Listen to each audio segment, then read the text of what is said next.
यूहन्ना और यीशु के जन्म की कथा। लूका 1:5 से 80।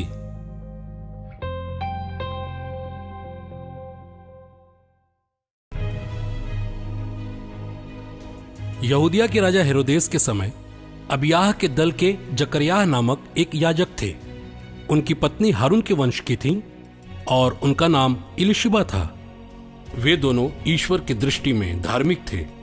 वे प्रभु की सभी आज्ञाओं और नियमों का अक्षरशः पालन करते थे। उनकी कोई संतान नहीं थी क्योंकि इलिशिबा बांझ थी और दोनों बूढ़े हो गए थे। जकरयाह नियुक्ति के क्रम से अपने दल के साथ याजक का कार्य कर रहे थे।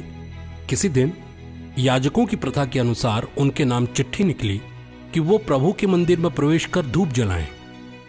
धूप जलाने के समय सारी जनता बाहर प्रार्थना कर रही थी। उस समय प्रभु के दूत उन्हें धूप की वेदी के दाईं ओर दिखाई दिए। जकरयाह स्वर्गदूत को देखकर घबरा गए और भयभीत हो गए। परंतु स्वर्गदूत ने उनसे कहा, डरिए नहीं जकरयाह, आपकी प्रार्थना सुनी गई है। आपकी पत्नी इलिशिबा के एक पुत्र उत्पन्न होगा। आप उसका नाम यूहन्ना रखेंगे। आप आनंद और उल्लास से भर उठेंगे और उसके जन्म पर बहुत से लोग आनंद मनाएंगे। वो प्रभु की दृष्टि में महान होगा, अंगूरी और मदिरा नहीं पिएगा और अपनी माता के गर्भ में ही पवित्र आत्मा से परिपूर्ण हो जाएगा और इज़राइल के बहुत से लोगों का मन ईश्वर की ओर फेरेगा। वो पिता और पुत्र का मेल कराने, स्वेच्छाचारियों को धर्मियों की सद्बुद्धि प्रदान करने और प्रभु के लिए एक सुयोग्य प्रजा तैयार करने के लिए एलियाह के मनोभाव और सामर्थ्य से संपन्न प्रभु का अग्रदूत बनेगा। जकरयाह ने स्वर्गदूत से कहा, इस पर मैं कैसे विश्वास करूं, क्योंकि मैं बूढ़ा हूं और मेरी पत्नी भी बूढ़ी हो गई है। स्वर्गदूत ने उन्हें उत्तर दिया, मैं जिब्राइल हूं। मैं ईश्वर के सामने उपस्थित रहता हूं। मैं आपसे बात करने और आपको यह शुभ समाचार सुनाने भेजा गया हूं। देखिए, जिस दिन तक ये बातें पूरी नहीं होंगी उस दिन तक आप गूंगे हो जाएंगे और बोल नहीं सकेंगे, क्योंकि आपने मेरी बातों पर, जो अपने समय पर पूरी होंगी, विश्वास नहीं किया।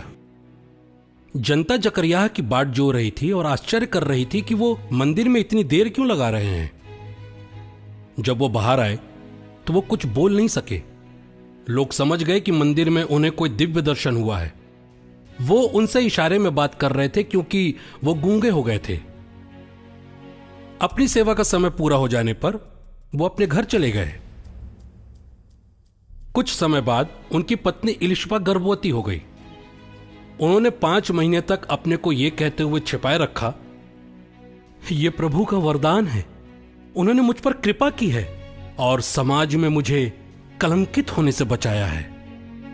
6ठे महीने स्वर्गदूत जिब्राइल ईश्वर की ओर से गलील के नासरत नामक नगर में एक कुंवारी के पास भेजे गए, जिनकी मंगनी दाऊद के घराने के यूसुफ नामक पुरुष से हुई थी और उस कुंवारी का नाम था मरियम। स्वर्गदूत ने उनके पास आकर कहा, प्रणाम प्रभु की कृपा पात्री, प्रभु आपके साथ हैं। इन शब्दों से वो बहुत घबरा गईं और इस सोच में पड़ गईं कि इस प्रणाम का अभिप्राय क्या है। तब स्वर्गदूत ने उनसे कहा, मरियम, डरिए नहीं, आप पर ईश्वर की कृपा हुई है। देखिए, आप गर्भवती होंगी, पुत्र को जन्म देंगी और उसका नाम यीशु रखेंगी। वे महान होंगे और सर्वोच्च ईश्वर के पुत्र कहलाएंगे। ईश्वर उन्हें उनके पिता दाऊद का सिंहासन प्रदान करेंगे। वे याकूब के घराने पर सदा सर्वदा राज्य करेंगे और उनके राज्य का अंत नहीं होगा। पर मरियम ने स्वर्गदूत से कहा, यह कैसे हो सकता है? मेरा तो पुरुष से संसर्ग नहीं है। स्वर्गदूत ने उत्तर दिया, पवित्र आत्मा आप पर उतरेगा और सर्वोच्च प्रभु की शक्ति की छाया आप पर पड़ेगी। इसलिए जो आपसे उत्पन्न होंगे वे पवित्र होंगे और ईश्वर के पुत्र कहलाएंगे। देखिए, बुढ़ापे में आपकी कुटुंबिनी इलिशिबा के भी पुत्र होने वाला है। जो बांझ कहलाती थीं, अब उनका 6ठा महीना हो रहा है, क्योंकि ईश्वर के लिए कुछ भी असंभव नहीं है। मरियम ने कहा, ठीक है, मैं प्रभु की दासी हूं, आपका कथन मुझ में पूरा हो। और स्वर्गदूत उनके पास से चले गए। उन दिनों मरियम पहाड़ी प्रदेश में यहूदा के एक नगर के लिए शीघ्रता से चल पड़ी।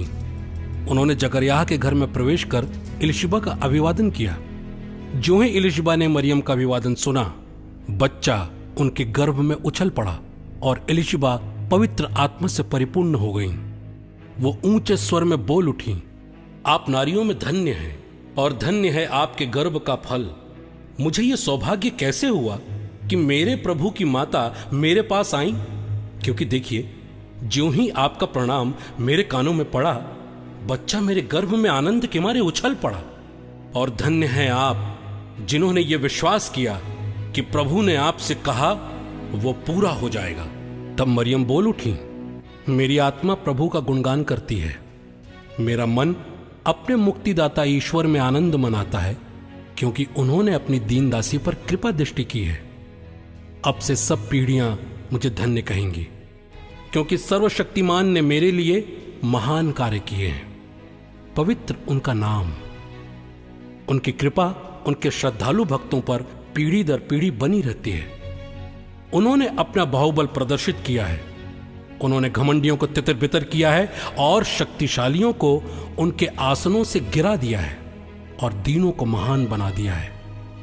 उन्होंने दरिद्रों को संपन्न किया और धनियों को खाली हाथ लौटा दिया है। इब्राहिम और उनके वंश के प्रति अपने चिरस्थायी दया को स्मरण कर उन्होंने हमारे पूर्वजों के प्रति अपनी प्रतिज्ञा के अनुसार अपने दास इज़राइल की सुध ली है। लगभग 3 महीने इलिशिबा के साथ रहकर मरियम अपने घर लौट गईं। इलिशिबा के प्रसव का समय पूरा हो गया और उन्होंने एक पुत्र को जन्म दिया। उनके पड़ोसियों और संबंधियों ने सुना कि प्रभु ने उन पर इतनी बड़ी दया की है और उन्होंने उनके साथ आनंद मनाया। 8वें दिन वह बच्चे का खतना करने आए। वे उसका नाम उसके पिता के नाम पर जकरयाह रखना चाहते थे, परंतु उसकी मां ने कहा, जी नहीं, इसका नाम यूहन्ना रखा जाएगा। उन्होंने उनसे कहा, आपके कुटुंब में यह नाम तो किसी का भी नहीं है। तब उन्होंने उसके पिता से इशारे से पूछा कि वो उसका नाम क्या रखना चाहते हैं। उन्होंने पट्टी मंगाकर लिखा, इसका नाम यूहन्ना है। सब अचंभे में पड़ गए। उसी क्षण जकरयाह के मुख और जीभ के बंधन खुल गए और वो ईश्वर की स्तुति करते हुए बोलने लगे। सभी पड़ोसी विस्मित हो गए और यहूदिया के पहाड़ी प्रदेश में ये सब बातें चारों ओर फैल गईं।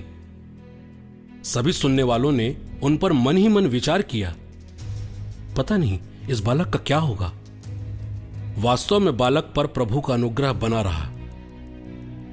उसके पिता पवित्र आत्मा से परिपूर्ण हो गए और उन्होंने ये कहते हुए भविष्यवाणी की, धन्य है प्रभु इज़राइल के ईश्वर, उन्होंने अपनी प्रजा की सुधि ली है और उनका उद्धार किया है। उन्होंने अपने दास दाऊद के वंश में हमारे लिए एक शक्तिशाली मुक्तिदाता उत्पन्न किया है। वे अपने पवित्र नबियों के मुख से प्राचीन काल से ये कहते आए हैं कि वो शत्रुओं और सब बैरियों के हाथ से हमें छुड़ाएंगे और अपने पवित्र विधान को स्मरण कर हमारे पूर्वजों पर दया करेंगे। उन्होंने शपथ खाकर हमारे पिता इब्राहिम से कहा था कि वो हमको शत्रुओं के हाथ से मुक्त करेंगे, जिससे हम निर्भयता, पवित्रता और धार्मिकता से जीवन भर उनके सम्मुख उनकी सेवा कर सकें। बालक, तू सर्वोच्च ईश्वर का नबी कहलाएगा, क्योंकि प्रभु का मार्ग तैयार करने और उनकी प्रजा को उस मुक्ति का ज्ञान कराने के लिए जो पापों की क्षमा द्वारा उसे मिलने वाली है, तो प्रभु का अग्रदूत बनेगा।